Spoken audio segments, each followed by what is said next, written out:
上情到浓时，怎么管他那句带着委屈和绝望的话？他捏着他那张明媚动人的脸，用力吻上微张的粉唇。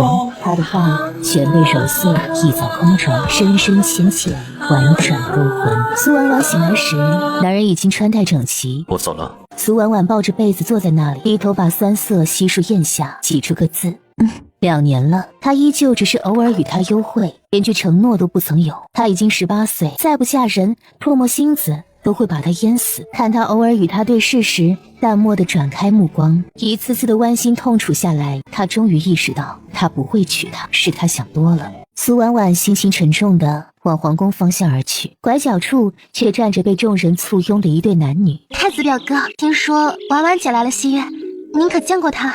苏婉婉心跳如雷，慌乱地隐身到假山后。东宫新到几件玉器，去帮姑挑几件，做母后的生辰礼。声音清冽，带着漫不经心的闲散和松弛，却没有让人质疑的余地。夏雪宜兴奋的两眼冒光，这可是太子殿下的亲自邀请，太难得了，还管什么苏婉婉？两人一同离去，夏雪宜跟他说笑着，苏婉婉听不清他们说什么。只看到陆行浅笑了一下，宛若冰雪消融，暖阳映雪。他后背靠在假山上，忍不住红了眼眶。他很少笑，为数不多的笑都是给夏雪宜，而他苏婉婉就像躲在阴沟里的老鼠，见不得光，只配偷偷摸摸与他幽会。眼泪流干时，脸上绷得紧紧的。他终于下定决心，两个人就此彻底结束。3天后，皇后娘娘请苏姑娘去坤宁宫。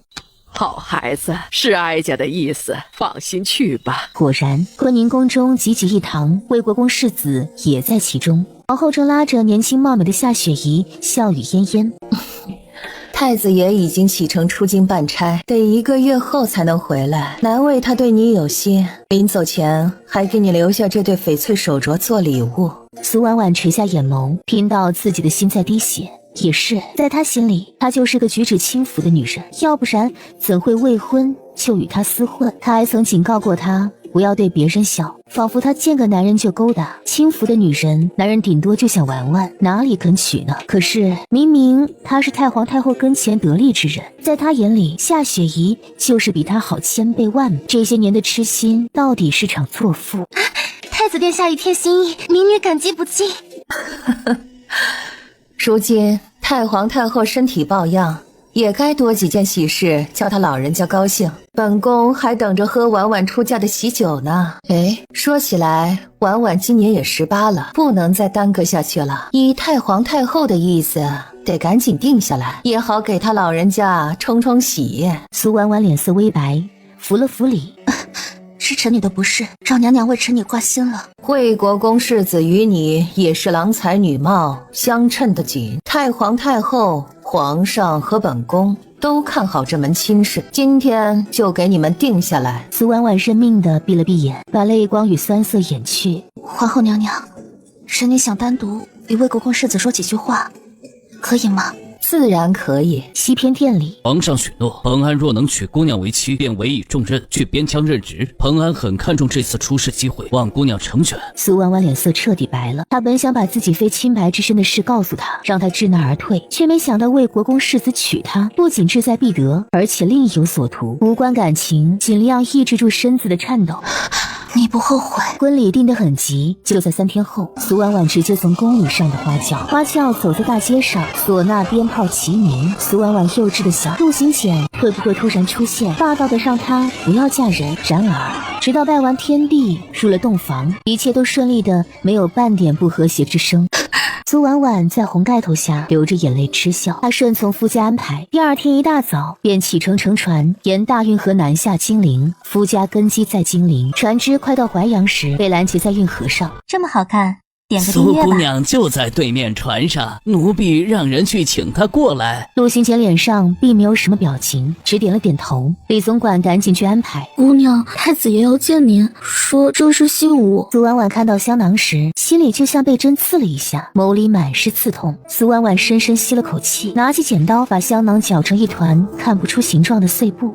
姑娘，您这是做什么？若是得罪了太子爷，那可如何是好啊？苏婉婉把碎布团交给丫鬟，鬟，让她原路退回。我不会见她，她若想见人，应该去见雪姨姑娘。丫鬟把碎布团亲自送到陆行简面前，胆战心惊地传完苏婉婉的话，却一直没听到什么回应。陆行简没接那团碎布，只是淡淡道：“随他决定。”丫鬟离去时，问送她的李总管：“太子殿下看来心情还好，不会恼上我们姑娘吧？”多天真的丫鬟！能在储君位置上熬10多年的人，泰山崩于前而色不变，是基曹。船只被拦在河面，动弹不得。丫鬟急得都快哭了。奴婢去问过了，那边说您不出面，他们的船就不会让开。难道要让我们活活饿死在这儿吗？去告诉他们，他们一天不走，我就一天不进水米。他们最好抬了棺材过来。死都不怕，他还怕忤逆他。3天后，拦截的船队终于离开，饿得萎靡不振的苏婉婉继续南下，去往金陵。光阴荏苒，一晃已经3年过去。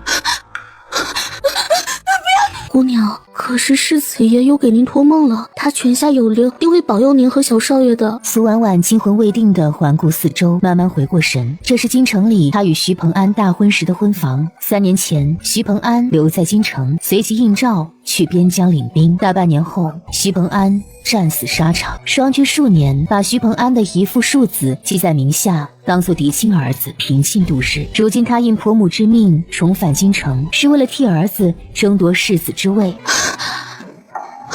什么时辰了？再睡半个时辰，起床梳妆打扮也来得及。请让进宫请旨，不可大意，还是早点准备。点个订阅吧。苏夫人，皇上没空见您，您又何苦执拗在这儿暴晒1个时辰？中暑可不是闹着玩的。李总管，请您再通禀一回，妾身服就为国君乐去，孤儿寡母无所依仗，还请皇上为妾身做主。我要将传承100年的魏国公爵位旁落。哎呀，老奴再替您通报，只是您也不要太认死理儿。御书房里，郑宣帝陆行简清冷的目光看向正气门的李总管：“朕不会见他。他若想见人，去坤宁宫找皇后便是。”声音清冽，如同冰泉流淌过玉石，带着彻骨的冷。哟，皇上，这封奏折可有什么不妥？您已经看了1个时辰了。1个时辰，皇上一直在看奏折封面，看来这封面大有文章呢。一门之隔的苏婉婉清晰地听到了他们的对话，身子发僵，自嘲地笑了笑。也罢，做成这样也差不多可以给婆母一个交代了。苏婉婉僵硬地挪动着发麻的2条腿，往坤宁宫方向而去。苏夫人腿上的旧疾怕是又犯了，老奴去把她请回来。陆行简眉眼冰冷：“多事，你急什么？”李总管双手一拍，努力往下压上翘的嘴角。也是，当年3天3夜皇上都等得，1个时辰他便等不得了。这倒真是皇帝不急太监急了。您不急，可怎么人家一走就开了门？可惜苏丫头连头都不回，这会儿有人想抛媚眼儿，也没人看喽。坤宁宫，雪婷姑娘，这就是在孝肃太皇太后跟前教养多年的名门贵女苏婉婉，只是怎么如今落魄的如同丧家之犬。坐在皇后下手的少女，一身大红缂丝衣裳，满头珠翠。她就是大名鼎鼎的苏婉婉。本宫出身低微又如何？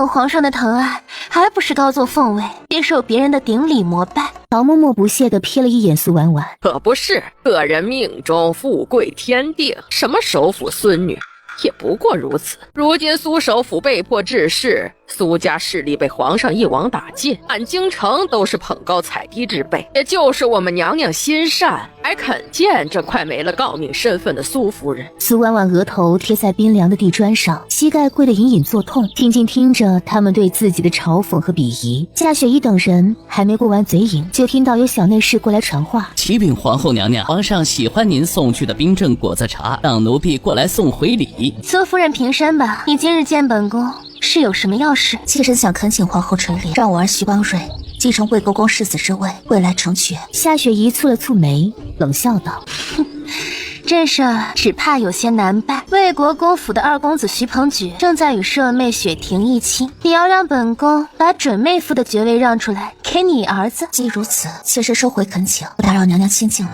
本集又结束了，我们下集再见喽。婉婉姐，您的腿怎么了？苏婉婉定睛一看，居然是个熟人，侍卫是安国公家的小孙子顾子玉。没事。苏婉婉急着避开人，简单敷衍一句，就急着出锦河门。顾子玉皱眉道：您都这样了还赶路，很着急？对，我要出宫。你这样可怎么走路啊？我送你出宫。苏婉婉连忙拒绝，她是个寡妇，很容易招惹是非。拉拉扯扯的，成何体统？冰冷清冽的声音突然从身后响起，苏婉婉身子一僵，陆行简正站在她身后不远处。皇上，苏夫人好歹是将士遗孀，怎么好端端的进趟宫腿就瘸了？长此以往，哪个好男儿敢身先士卒马革裹尸，留下孤儿寡母任人欺负？一席话振振有词，句句在理，说的巡逻的侍卫们个个心有戚戚焉。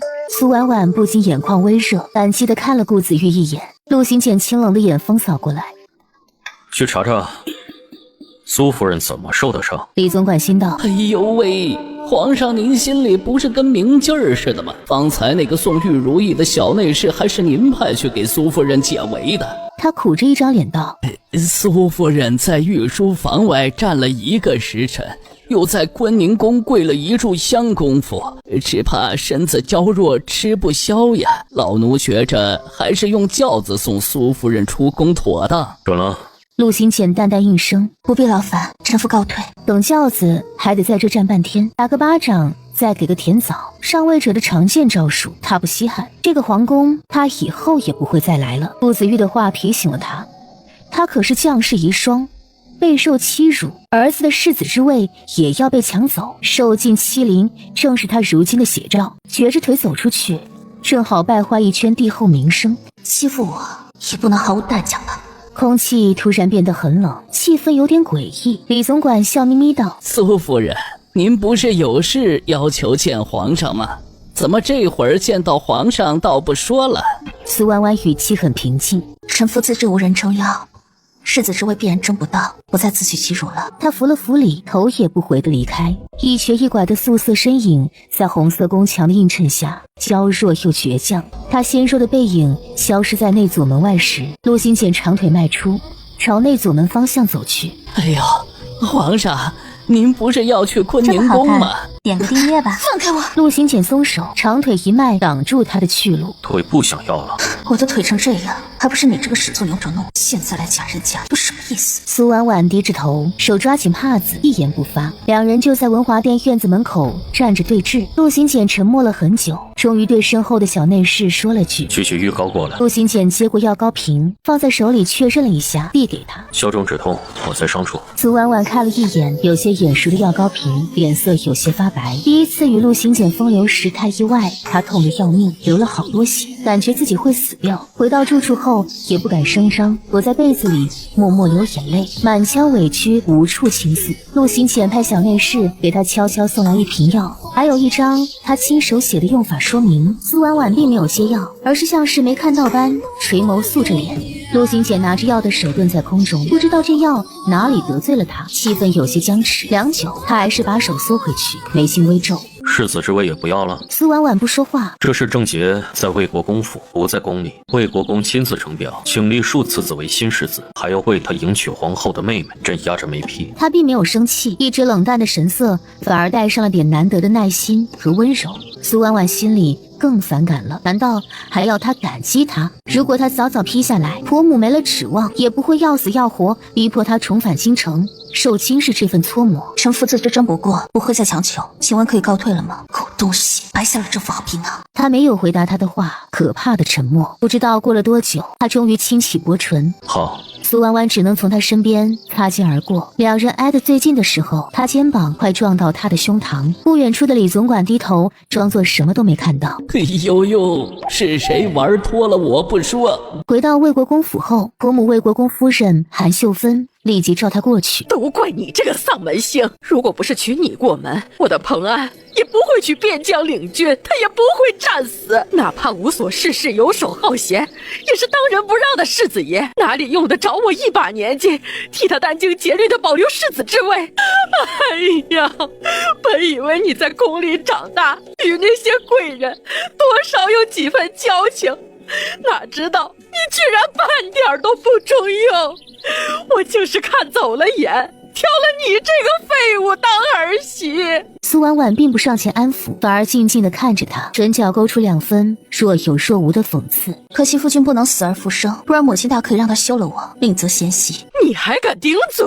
去门外给我跪着去！苏婉婉淡定起身称是，去魏国公府大门外直接跪了下去。点个谁不知订阅吧。道魏国公府的世子位之争案，是国公爷和国公夫人打擂台，却偏偏欺负一个寡妇，实在是无耻下作。难怪这么多年魏国公府越来越败落，连个正五品的南京守备之职都丢了，原来是家风不正。这谁人不知苏首府刚直不阿，两袖清风，是我等读书人之楷模。他治世后，孙女饱受婆家搓磨，叫我等唏嘘不已，感叹兔死狐悲呀。舆论迅速一边倒，魏国公和韩秀芬成了众人口里的大恶人，苏婉婉是备受公婆欺凌的小寡妇。魏国公这会儿也在府里，听闻门口的热闹后，气得吹胡子瞪眼。他去把韩秀芬臭骂一顿，夫妻2人又赶紧到门口，连拉带哄，把苏婉婉主仆3人劝进大门。好儿媳，嫁到我们徐家不到1年便守寡，是我们徐家连累了你，快回屋歇着去吧，愣着干嘛？快把人扶回屋去。贺莹已经备好沐浴用品和热水，苏婉婉泡在热水里，浑身的酸痛和疲惫才稍稍缓解。她长长吁了一口气，艳荣看着她小腿上的青肿，眼眶红了。姑娘，青云侯府的3小姐让人送来帖子，说明日来府里拜见您。贺莹本来也是一脸愁绪，听闻此话，眼睛立马亮了起来。对啊，姑娘的外祖父可是程宁伯，是青云侯的弟弟，有这2家外戚撑腰，想必国公夫人也不敢太明目张胆的为难我们。那你们吩咐玉备下，他还值得桂花印泥。青云侯府3小姐是周婉秀，比苏婉婉小2岁，按辈分还应该叫婉婉一声表姑。第2天一大早，周婉秀便提着裙摆3两步到了苏婉婉跟前。婉姑姑，我有事找您。都这么大了，怎么还着急忙慌的？什么事？您是不是有位堂妹叫苏婉英的失踪了？我哥哥昨晚在翠云楼应酬，被一个卖艺的小姑娘拦住去路，说是你堂妹，让捎话给你把她赎出去。快带我过去找她。周婉秀安抚她道：别着急，翠云楼下午才开始营业，我哥哥已经打过招呼了，让人不要为难他，咱们下午悄悄过去。他的目光闪烁了一下，脸色有些不自然。不过你的身份是个麻烦。寡妇逛花楼，他用脚趾头都能想到谣言会有多难听。婉姑姑，请跟我来。周淑燕与翠云楼的管事沟通，苏婉婉看了几眼，转头要继续走，抬眸却撞进一双幽冷的眼眸中，她的呼吸顿时停了一拍，居然是陆行简。陆行简也没料到会在这儿碰到他，他皱眉立在那里看了他很久。苏婉婉僵在原地，他来这儿嫖娼，如此即可。楼梯口有人头攒动，陆行简拧眉，快速把他拉进旁边一个包厢里，关上门。你来这儿做什么？苏婉婉不知道该怎么解释，也没必要对他解释。你又怎么在这儿？皇帝嫖娼，想来也是件了不得的大丑闻。人呢？陆行简没说话，冷睨着苏婉婉，只看得到帽檐下那一抹白皙细腻的下巴。这些下巴，他以前不知道揉捏过多少，知道那种让人爱不释手的细腻触感。跟我走。他的话还没说完，被他抬手捂住了嘴。男人全身僵住，他冷冽的垂眸，看到他那只白皙细嫩的小手，指尖若葱削般紧贴着他的薄唇，手心细腻温热潮湿。男人很安静，与他抬头露出的美目相对，那双含着露水的美目仿佛会说话，定定地看了他一瞬。男人如同遭遇雷电的袭击，瞳孔微颤，周身的寒意像遭遇过重击的坚冰，一寸寸碎裂，即将消失殆尽。里头有人。然而下一瞬，他快速收回手，用力推开檀木色的包厢大门，蹑手蹑脚走出去。包厢里的男人本来缓和了许多的脸色瞬间阴沉下来。里头有人。苏婉婉随意找了个借口敷衍过去，着周淑燕去了另一个包厢。姐姐，我终于见到您了。她是苏婉婉大伯家的女儿苏婉英。别怕，有姐姐在。周淑燕等她们姐妹2人缓缓收了声，压低声音道：没认错人就好，花些心思把人赎出来。因此我来出，请不要声张，莫让人知晓。婉姑姑，您和婉秀先回庆云侯府等着，我办完事再回来见您。这里可有小门出去？他可不想再遇到陆行简。主子，苏夫人已经走了，说是去庆云侯府和长宁伯府走亲戚。去查查，他在金陵也经常去逛花楼。陆行简的声音不带丝毫感情，李总管应声称是，不敢多说一个字，不知道哪里惹这位爷动了怒。本集又结束了，我们下集再见喽。你比你母亲有福气。是姑姑想得开，孩子都不用自己生。这话让在场的众人都有点尴尬，不知道该怎么接话。他们都清楚，苏婉婉新婚第2天便与丈夫分开，想自己生也不大可能一夜就怀上。外祖母，您尝尝这金华酒，味道如何？要是您喜欢，以后我年年给您送。陈夫人端着酒杯的手有些发颤，眼泪又下来了。怎么，你还要去金陵那么远的地方，让我这把老骨头几年都见不着一面吗？外祖母要是心疼婉婉，可以一起去江南小筑岛，那边气候可比京城好多了。婉婉也可以日日在您老人家跟前尽孝。陈夫人这才破涕为笑。这还差不多，算你有良心。酒宴接近尾声的时候，管家急匆匆来报：有贵人来访。苏婉婉绯红着脸躲在众人身后，看到陆行简迈步进门时，整个人差点傻掉了。他怎么这么背，去哪里都能碰到他？忽然感觉一道寒芒落在他身上，他慌忙垂眸，跟着众人行礼。这狗男人是怕我把他逛花楼的事抖了出去，至于吗？平身。皇上可用过晚膳，若是不嫌弃笔漏，让老臣略备薄酒招待一二。那就叨扰了。两人从小相熟，他这副半醉的妩媚模样，他居然从未见过。周家这么多男丁，他也不怕被人觊觎。周安大喜过望，忙命人重置酒席，又让人搬来雕花镂空的屏风，把男女桌隔开。隔着镂空屏风，苏婉婉看着大外祖父和外祖父佝偻着背，一个给陆行简倒酒，一个亲手递上盛着湿帕子的瓷碟，心里不是滋味。两个慈爱的长辈从陆行简进门后，脊背就没有挺起来过，脸上的神情更是不敢有丝毫怠慢。全场其他人也都噤若寒蝉，连声咳嗽都不敢有，和之前的欢声笑语相比，简直是天壤之别。周安举起酒杯，弯着腰恭敬地说：皇上，老臣敬您。说完他仰头把杯中酒一饮而尽，因为饮得急，呛得咳嗽憋在喉咙里，却不敢咳出来失态，老脸瞬间憋得通红。而陆行简只是闲适优雅地坐着，看都没看酒杯。听完他们的诉求，淡淡说了句：上个折子，朕准了。周安和周华两个人激动得满面红光，这可真是意外之喜。太顺利了，皇上居然还能这么好说话，有求必应。陆行简的目光透过镂空屏风落在他身上，点个订阅吧。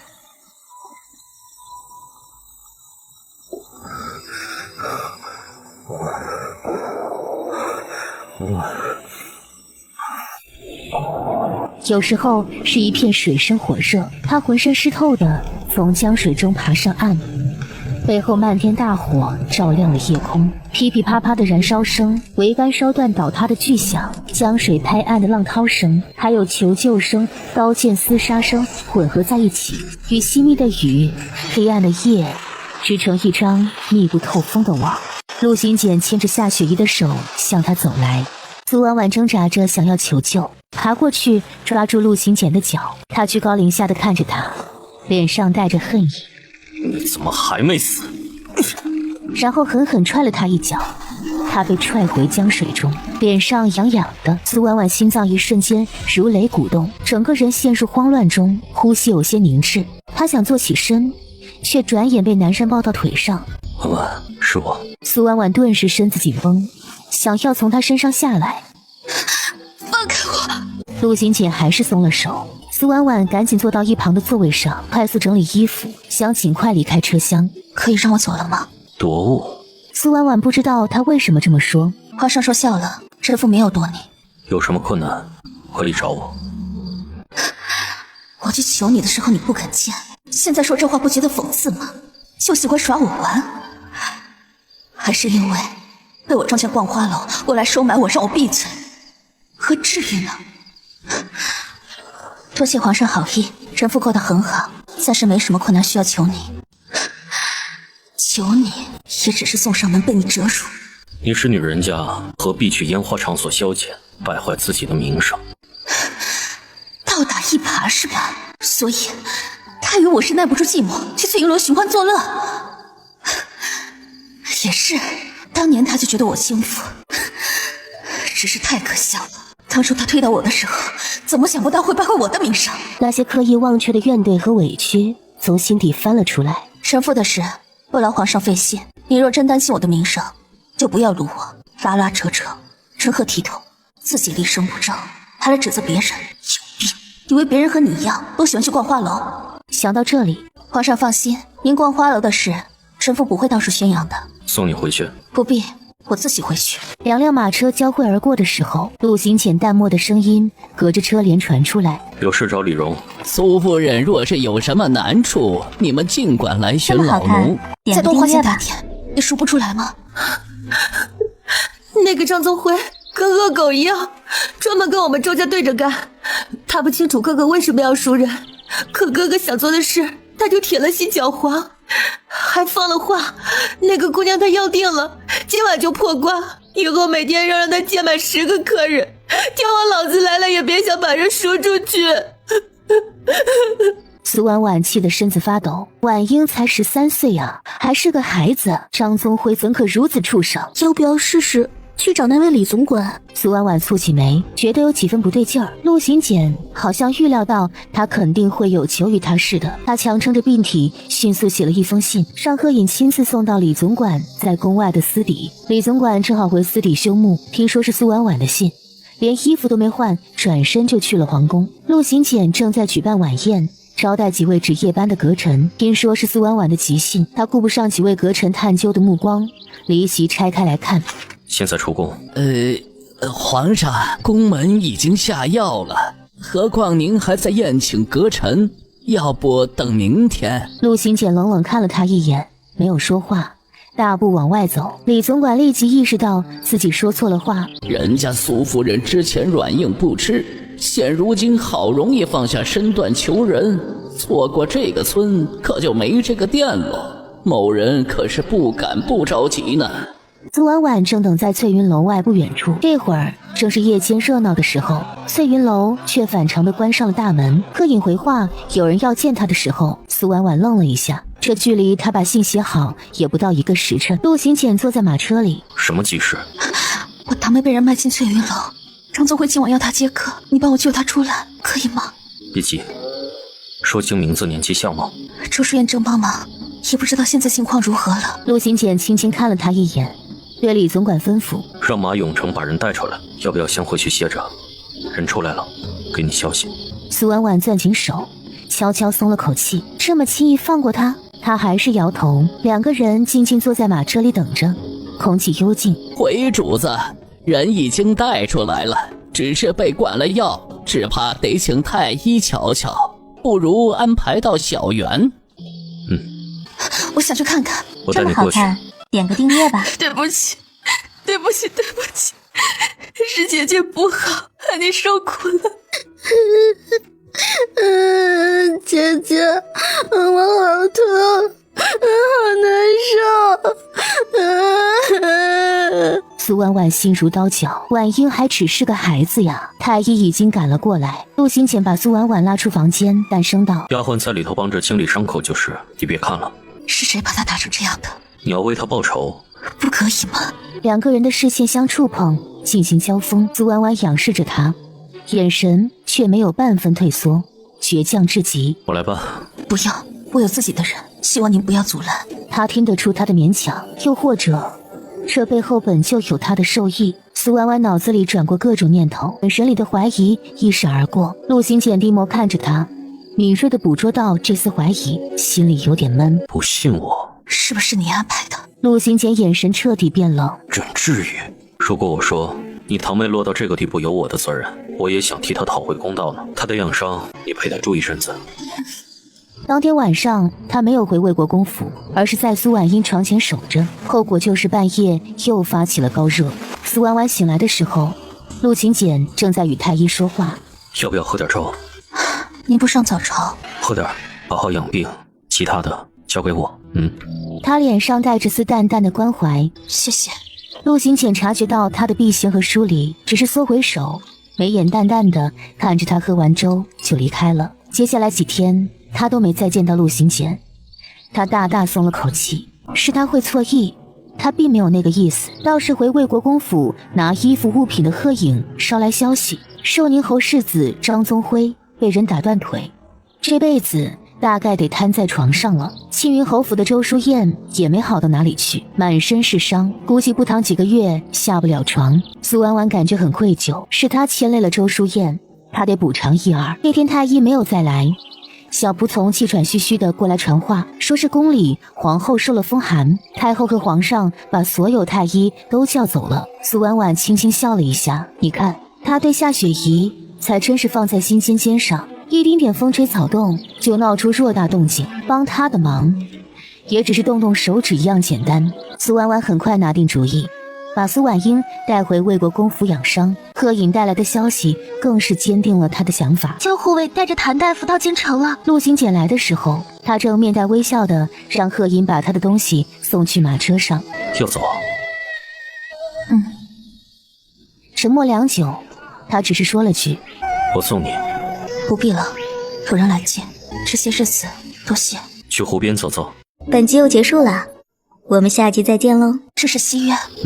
想坐船吗？不，慢慢走着，都没有说话。东西都收拾好的时候，贺颖来禀报：姑娘可以动身了。陆行简垂眸看他，眼睑落下一层阴影。苏婉婉没有说道别的话，只是扶了扶礼，转身与贺颖一起离开。门外的马车上，苏婉英已经躺好，苏婉婉的马车前站着个高挑挺拔的青年男子，扶着她的胳膊上了马车。提着裙子上车的时候，脚步顿了顿，与男子对视了一眼，两人眼神里蕴含的东西无人能懂。陆行简把这一切都看在眼里，他看到那个男子矫健的翻身上马，熟练地吩咐随行护卫避让行人，护佑安全，自己则跟在苏婉婉的马车旁，寸步不离。他就是萧斌。是，太皇太后当年给苏姑娘派了一支护卫队，死的死，伤的伤，这位萧护卫就脱颖而出，成了新的护卫队长。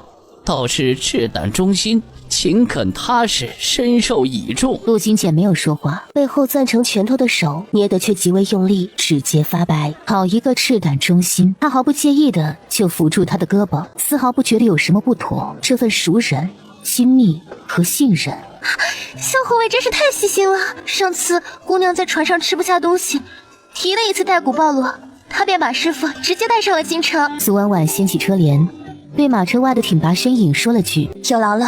家里一切安好，姑娘勿念。萧护卫说的轻巧，当初护送姑娘进京，半路上却突然离开，倒叫我们提心吊胆了一路。他是奉了我的命，有急事去办。那也不能丢下姑娘不管。就是这个味道，太好吃了。你呀，别吃多撑着了。韩秀芬这几天忙得不可开交，正在与庆阳伯夫人交际。听说苏婉婉是去外祖父家住几天，便随她去了。苏婉婉让人着手准备启程离京事宜，有谭大夫沿途跟随。苏婉英的伤在路上应该没什么大碍。然而2天后，张太后传来懿旨，让魏国公夫人带着世子夫人和小长孙进宫。这下韩秀芬和苏婉婉、徐邦瑞都得去了。苏婉婉实在摸不着头脑，张太后向来不待见她，怎么可能会想见她？点个订阅吧。混账，都敢欺负到哀家头上了！母后请息怒，别为黑心肝的东西动肝火。韩秀芬担心被殃及池鱼，拉住苏婉婉等在大殿门口。皇上几天都不见人影，要你们请人过来，个个都不中用，顶着皇后和容妃、德妃的名头，享受荣华富贵，是让你们吃闲饭的。皇后和身后2个跪着的华服妙龄女子一起哭诉：臣妾无能，一群废物！今天皇上再不来见哀家，你们的俸禄全都减半。哀家养着你们，是为了笼络皇帝的心，给皇室延绵子嗣，不是干坐着吃闲饭的。虽是臣妾不肯侍奉皇上，只是皇上说贤弟孝妻未满，警告臣妾不要害他落个不孝名声。臣妾也是被逼无奈呀。贤弟孝期快满了，你们都好好准备起来，到时候轮着侍起，早日诞下皇嗣才是要紧。正说着，陆行简大步进了慈康宫院门，一眼就看到了站在大殿门口的苏婉婉以及她手里牵着的孩子，眉头瞬间皱起，脸色沉默。陆行简突然伸出手，苏婉婉吓得僵住，不知道他要干嘛。他把徐邦瑞直接接了过去，两只手掐住孩子的腰。臣妇参拜皇上。苏婉婉怔了片刻，要拖住他的屁股。孩子叫什么名字？回皇上，臣妇孙儿名唤徐邦瑞。金简没有理会韩秀芬，淡淡扫了一眼苏婉婉，说了句平身，便抱着孩子进了大殿。母后金安。瞎担心什么？那个孩子是苏婉婉和她丈夫生的，可不是皇家的种。他们已经各自嫁娶，要在一起千难万难，基本不可能。皇帝如今忙得连哀家都没工夫见了。前朝事多，这几日让人送来的燕窝粥，母后可都用了。真是个心思深沉的家伙。他派人请了他多少次，他一直不肯现身。皇帝一片孝心，哀家自然高兴。只是前一阵子朝臣上本弹劾皇后，害得她忧郁成疾，大病一场。皇帝也该常去看看。皇后受惊了，太医们的药吃着这么好看，臣妾多谢皇上挂念，只要能日日见到皇上，臣妾的病就大好了。嘱咐御膳房，燕窝粥每日也要给坤宁宫送。苏婉婉站在角落，静静看着夏雪宜对陆行简的满腔爱恋，也看着陆行简对夏雪宜的温柔呵护，只是低垂下眼眸。臣妾也想早日诞下灵儿，为皇家开枝散叶。说完，目光有意无意地扫了苏婉婉一眼。夏雪宜是故意秀恩爱给我看，有这个必要吗？容妃艳羡道：皇上和皇后恩爱如斯，倒让臣妾想起当年先帝对太后娘娘的款款深情。先帝前几日还给哀家托梦，让皇帝以子嗣后代为重，早日诞下皇子，才是安定前朝后宫的根本。母亲，这孩子倒是个胆大的。回太后的话，邦瑞年幼被家里宠坏了，还请太后恕罪。孩子是婉婉生的，怎么眉眼看着不像？陆行简也起了兴致，挑眉看向苏婉婉的眼神带着审视，令他如芒在背。回太后的话，当初婉婉流产，便将妾室生的孩子抱过来视作己出，记在名下做了嫡子。因为涉及到伤心事，未曾对外明言，还请太后皇上莫要怪罪。罢了，皇帝是个喜欢孩子的。皇后、容妃、德妃，你们且好生努力，为皇家早日诞育子嗣。哀家就盼着抱皇孙呢。徐邦瑞这会儿有点犯困，哭闹不已。苏婉婉便随工人出了慈康宫，去别殿安抚，给孩子喂了一碗蒸鸡蛋羹，哄他睡下。转身时，陆行简正站在他身后，不知道来了多久。他的话还没说出口，便被陆行简捉住手腕，最后被他抵在墙上。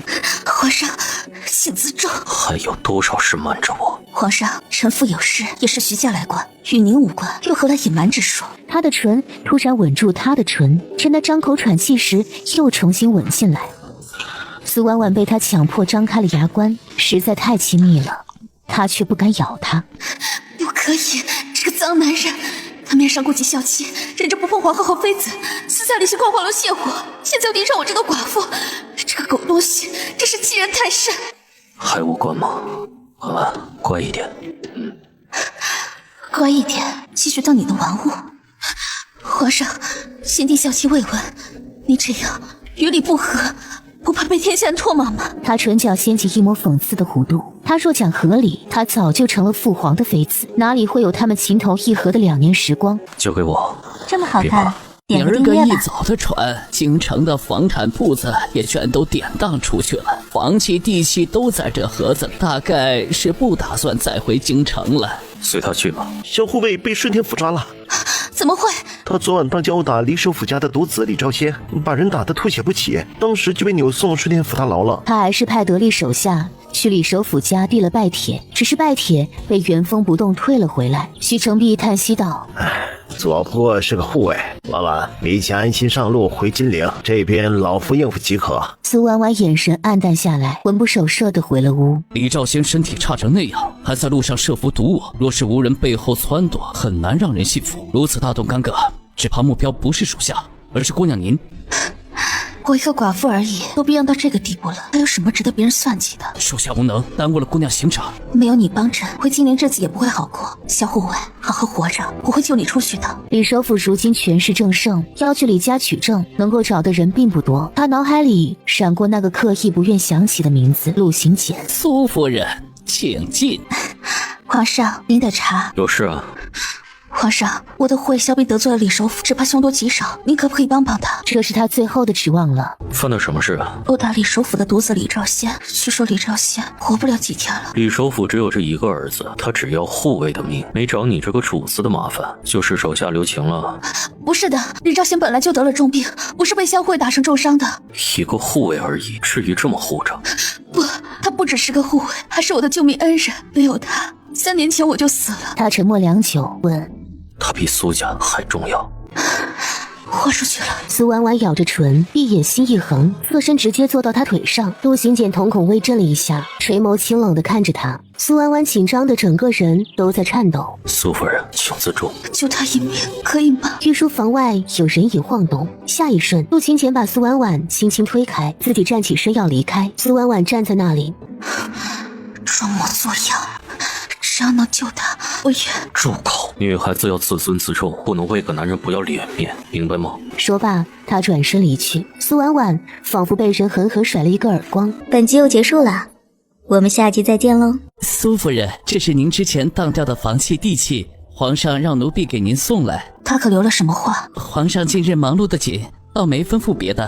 昨个退朝的时候，壁上出现了一封匿名弹劾信，却没人承认信是谁写的。结果司礼监出面，300多名文武官员被罚跪在奉天门清水桥前1整天，烈日当空，地面烘烤，昏倒10多人，中暑死了3人。后来文武官员全被下了大狱。今日李首府上书政见，这300多人才被放了出来。苏婉婉听了吃了一惊。司礼监的后台是皇帝陆行简，他找由头惩罚百官，大概是为了立威。第2天，顺天府那边就把萧斌的案子给审理，并且当庭宣了判，可也称不上坏。他被判充军流放到万全都司的魏州卫。苏婉婉到附近客栈避雨，心情非常难受，把送行的那坛金华酒喝了大半。醉眼朦胧时，他不顾一切地走到大雨中，不知什么时候，头顶出现一把雨伞。为他伤心到自残，他就那么重要？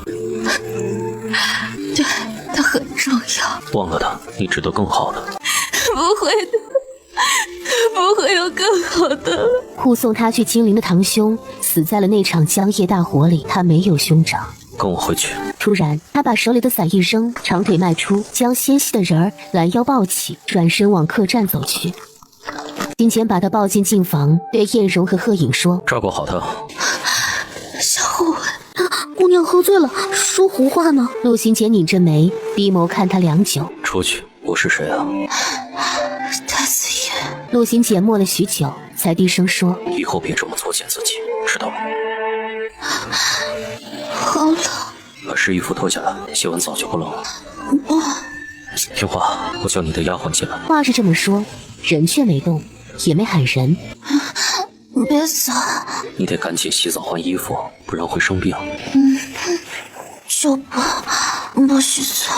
陆行简唇角勾起几分沈笑。1刻钟后，苏婉婉穿着干净的中衣，被裹着浴袍的陆行简抱出净房。艳荣和贺颖惊呆在原地。不是吧？皇上帮我们夫人洗了澡，凤玉，我的天，这事传出去，我们夫人的名声不就全毁了？倒杯水。艳荣与贺颖赶紧去倒水，心里腹诽。皇上怎么知道我家姑娘洗完澡后要喝水的？点个订阅吧。小护卫，我是谁啊？他会与你这样吗？他舍不得。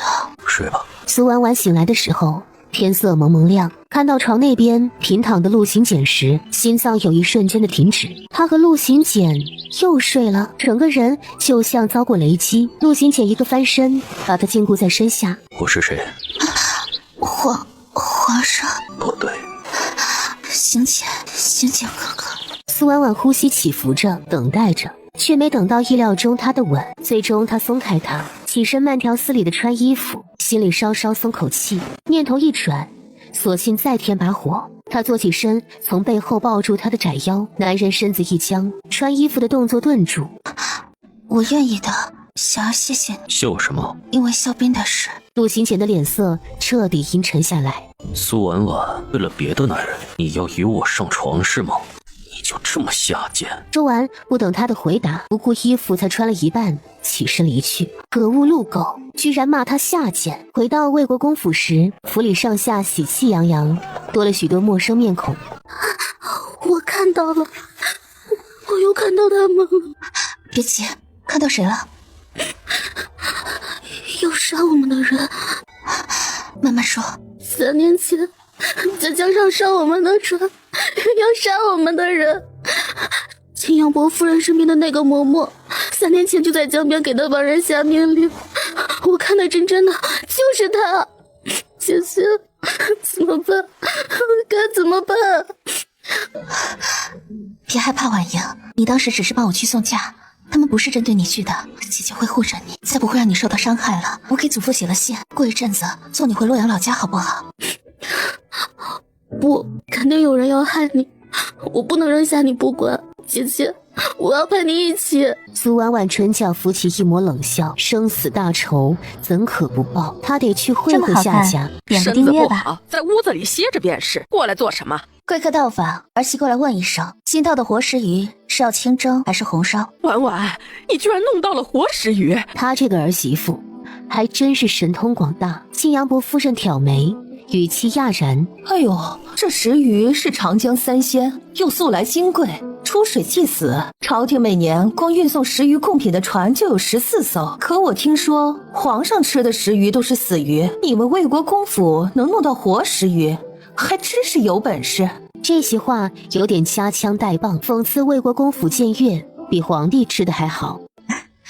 几条鱼而已，然严重了。陆行简从小就不爱吃鱼，何况是死食鱼，他才不信庆阳伯夫人的诈唬。听皇后姐姐说，食鱼是6月末才进的京，7月初1祭太庙，然后供御膳，最后是赏赐大臣。李首府家也就赏赐了6条，次首府才4条。不知世子夫人这食鱼来自哪里啊？总不至于是偷来抢来的，来者是客。夏夫人和夏小姐好生歇着，妾身告退。当天晚上，韩秀芬把苏婉婉叫了过去。婉婉，关于帮瑞袭爵一事，有个折中的做法，你且看是否可行。他请母亲直言。国公爷的意思是把帮瑞过继到彭举名下，等彭举100年后，这国公爷的爵位还是落在帮瑞头上。这是彭举能同意，夏家能同意？夏家本来是不同意的，可是今天来了一趟，临走前倒是改了口风，说是可以商量。至于你，膝下没有子嗣傍身，也不必非守在徐家，趁年轻再嫁。国公爷和我也是不介意的。朝廷不是有了新政令，寡妇必须改嫁吗？我们国公府当然不能公然与朝廷作对，这是我为你物色的几家夫婿，你且挑着看看，都是家境殷实的人家，嫁过去也是做正头娘子，比在国公府守寡要好得多。母亲既然做好了打算，又何须托辞商量？只是您这样逼我改嫁，可对得起皇权下的彭安？你还好意思提彭安？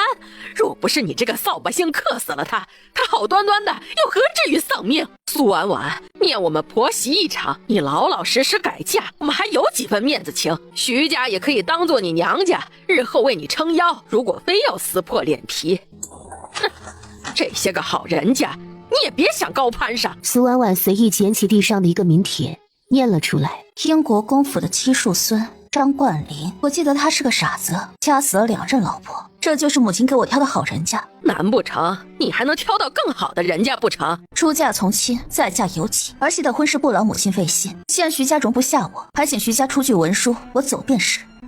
想得美！苏婉婉没理会他，直接回了屋。点个夫人订阅吧。可是林雨后又病了，奴婢去请谭大夫。我先休息会儿，关注夜约束好咱们的人，与国公府井水不犯河水。当天晚上，苏婉婉发起了高热。饶宁伯府的外祖母陈夫人听说苏婉婉病了，请她去郊区庄子养身体。婉婉太瘦了，应该多吃些。婉婉太命苦了，没想到徐家做事如此无情。婉婉何必非吊死在徐家？趁着年轻嫁个好人家不是更妥当？我也是这个话，只是婉婉执拗，想要自己单过。是徐家没福气，我还盼着有个婉婉这样乖巧懂事的儿媳妇呢。若是婉婉不嫌弃子玉，不如嫁到我们家。顾子玉耳根红红的，站在那里紧张的手不知道该往哪里放。婉婉姐，我没想建功立业，就想平安终老，不会像徐鹏安那样早死。您要是嫁给我，不会再吃这些苦。这孩子哪有这么说话的？您老是不知道，这几年呢，我们给他相看，他挑三拣四，就是不肯。我们拿这个刺儿头也没辙，一直折腾到现在。如今听说徐家容不下婉婉，着急忙慌的催我们来提亲，生怕晚了一步又被人抢了先。当年我们也想提亲来着，只是被魏国公府抢了先。多谢子玉的照拂，只是现如今我还不考虑嫁人，辜负您的一片心意了。婉婉姐，不打紧，我不急，等你想嫁人的时候，第一个想到我就好了。上次的食鱼吃着可喜欢，我再弄几条过来给你补补身子。前一阵子皇上赏了我们家6条食鱼，子玉就要了2条送人，原来是送给婉婉了。吃了我们家的鱼，什么时候做我们家的媳妇儿呀？过了几天，苏婉婉气色好了许多。顾子玉邀她去骑马，沈夫人亲自替苏婉婉准备了一套漂亮的旗装，鼓励道：婉婉，别死脑筋，子玉这孩子不错，你大外祖父还曾想让婉秀嫁过去呢，只是顾子玉没看上。我不会骑马。那不正好让子玉教你？我今儿个要回府，你且在这儿好好和他相处几天。安国公府不仅权势正盛，泼天的富贵在勋贵里也是数1数2的。你嫁过去，绝对比在宫里当娘娘还要舒坦，你可不知道。本集又结束了，我们下集再见喽。先帝把内城运库挥霍一空，皇上这几年为了筹钱，可真无所不用其极。最近连太仓库银和太仆司马驾银都不放过，什么原因都不说，就提走30-50万两银子。朝臣们私底下抱怨的不得了。苏婉婉微微一顿，堂堂皇帝穷成这样，她想到陆行简前不久给她的50万两银票，难道是从太仓库银和太仆司马下眼里提来的？穷还装阔气，有病，有大病。3年前皇上还是太子爷去江南办差，就是为了督筹税银钱粮，结果还没到江南呢，就出了事。说是他瞧上个美人，结果美人被人掳走，他去找人，落入陷阱，差点死了。孝肃太皇太后就是听到这个噩耗，一口气憋过去没了的。还有这种事？我当时就在清宁宫，听得真的。要去拿人钱财，人家还不得跟你拼命？这银子又不是大水飘来，大风刮来的。徐家那边情况如何了？徐邦瑞已经过继到徐家2房名下，苏夫人病倒，去京郊田庄休养身体去了，暂时还没什么消息。病了？可请过太医？没有。苏夫人带着大夫说是特意请来的江南名医，去瞧瞧。那是长宁伯府的田庄，我们贸然过去，只怕容易招惹闲话。叫上车挽袖。临近黄昏时分，苏婉婉已经骑得有模有样了，站在山岗上眺望夕阳时，她的心情前所未有的畅快，整个人也散发出迷人的光芒。顾子玉骑着马立在夕阳余晖中，失神地看着她。婉婉姐，嫁给我好吗？我会一辈子只对你一个人好，没有同房，也没有妾室，尊重你，爱你，也不会让别人欺负你。子玉，我没你想的那么好，你应该娶个名门贵女。不，我不要别人，从小时候起，我就只想娶你，你不用急着拒绝我，我只想你给我个机会，让你看到我的诚意。前2年，我其实去金陵悄悄看过你，只是怕影响你的声誉，没敢声张。我是个寡妇，魏国公夫人说我克夫，我不想耽误你。你别听他胡说，退一万步讲，弘光大师说过我命硬，不怕被克。这么好看，点个订阅吧。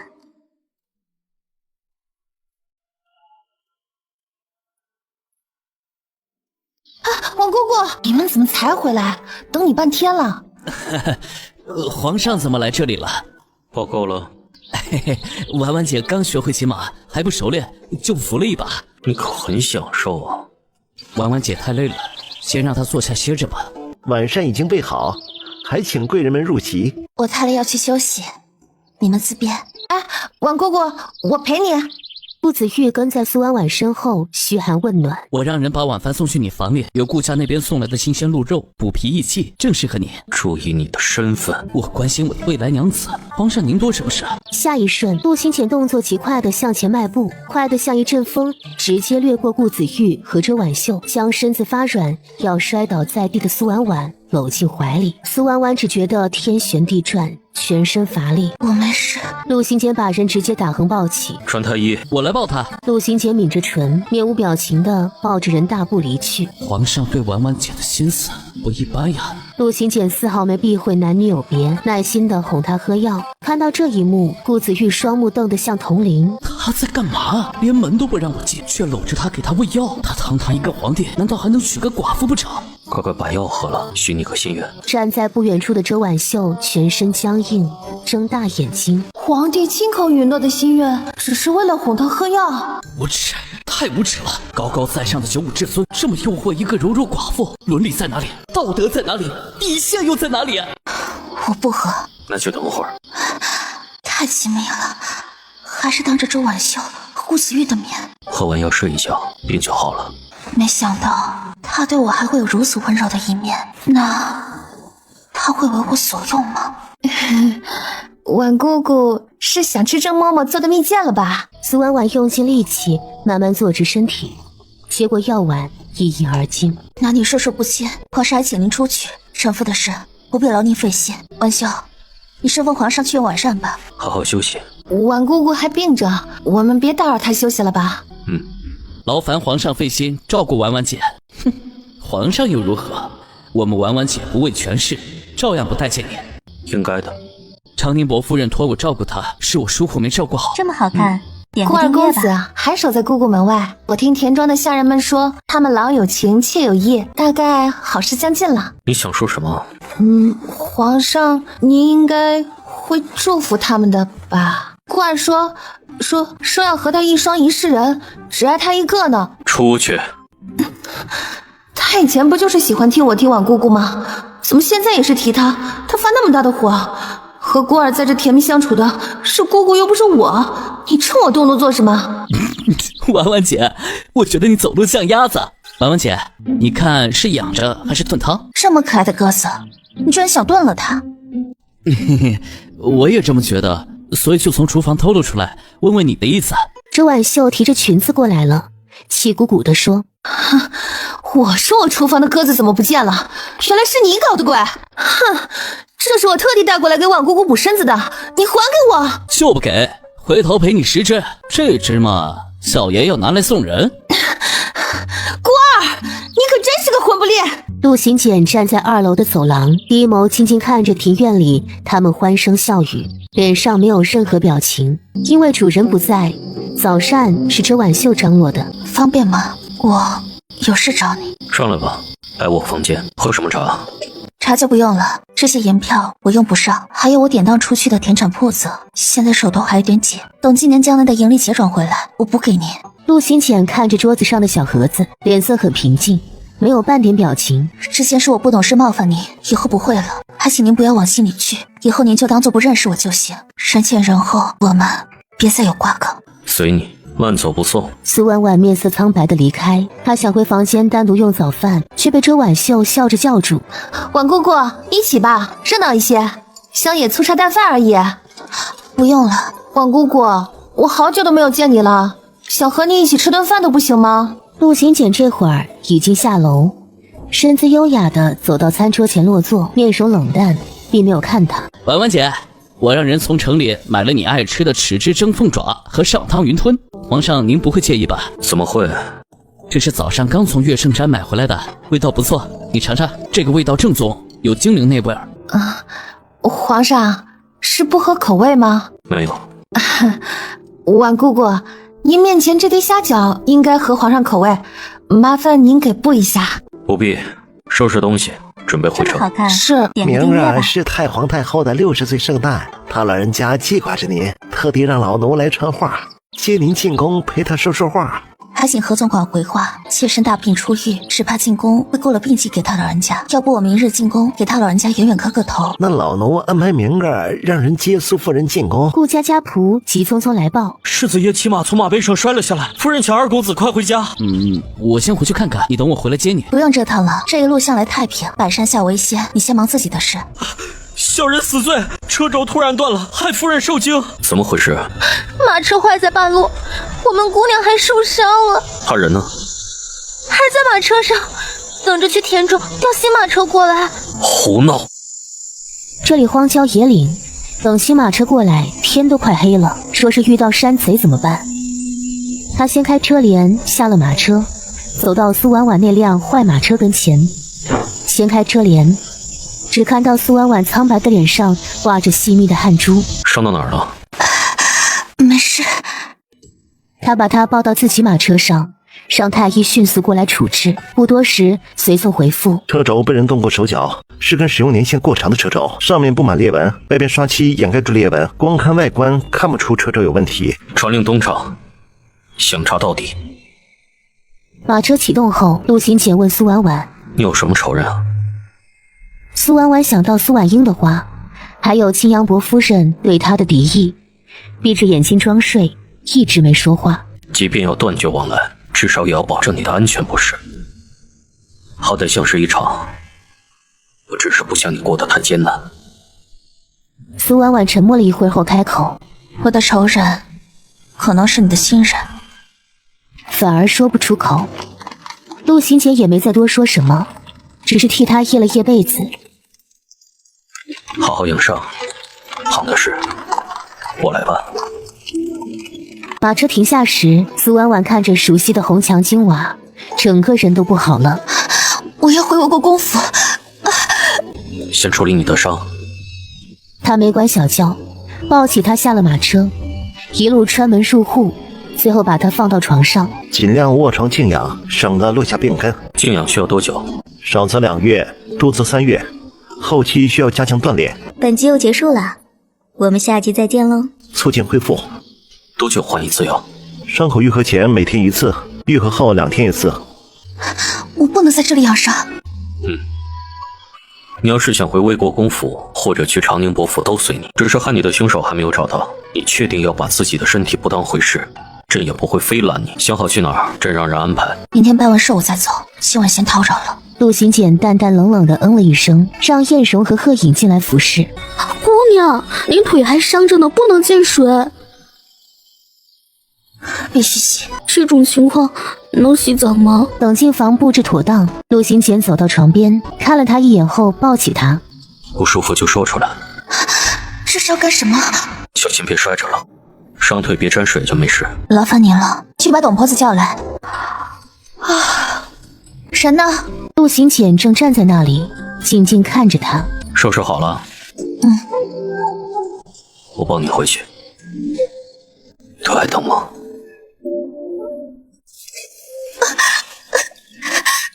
疼，好疼，好疼。婉婉，你真的很不乖。婉婉，灼热的唇朝他唇上压下来。疼。哪里疼？揉了揉。有没有好点儿？疼。翠影楼哪个姑娘最漂亮？她这按摩手法好色情，莫非从花楼学来的？男神闪着玉色的眸子看过来，语气漫不经心。都不行。看来全见过。那你最喜欢哪个？苏婉婉眨了眨眼睛，神色认真，打破砂锅问到底。他漆黑犀利的深眸直视他的瞳孔，一眼就看穿了他的小心思，唇角勾起一抹有意无意的浅笑，带着几分促狭。都还行。狗男人，花心还脏，真是白下了这泡皮呢。我累了，要休息。请皇上出去。3更过后，陆行简才从苏婉婉的房间里出来。杯水，沐浴。